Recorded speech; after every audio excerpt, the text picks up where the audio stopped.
អាប់រូបអាចចង់បាន ម៉ាស៊ីនព្រីមរូបសម្រាប់ក្មេងលេង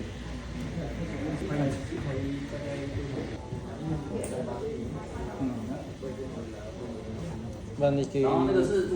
បាទថ្នាក់រៀនបច្ចេកទេសបាទបច្ចេកទេសសម្រាប់អូន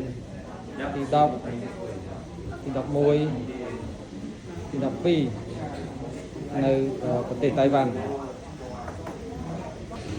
នេះជាសកម្មភាពម៉ាស៊ីនព្រីនព្រីនរូបភាពព្រីនសម្ភារៈដែលបាទគេបាន design ហើយបាទត្រីនេះគឺ print ចេញពីម៉ាស៊ីន printer បាទជារូបត្រីតែម្ដងនេះមានសម្ភារៈជាច្រើនដែលគេ print ចេញពីម៉ាស៊ីន printer Yeah, បាទ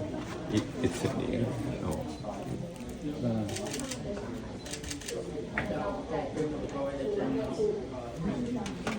ជូតណាបាទ而且我还买鸡排的乖乖。 កម្មវិធីកំពុងតែprint រូបដែលគេបាន design ហើយនេះសកម្មភាពបងប្អូនសាលាជំនាញនៅតៃវ៉ាន់គាត់រៀនឆ្នាំទី2បើនិយាយពីនៅក្នុងស្រុកខ្មែរយើងគឺគាត់ថ្នាក់ទី11បាទគាត់ចាប់បានរៀននៅបាទគឺជំនាញមេកានិកបាទ 做设计者， គាត់ឆ្នាំទី2ហើយបាទ 设计者。 គឺគេអនុវត្តផ្ទាល់តែម្ដងក៏ប៉ុន្តែពួកគាត់នេះគឺនៅកម្រិត 它 វិ 的 ទ្យាល័យ 需要设计 បាទ 者 នៅវិទ្យាល័យតម្លៃទេ ，computer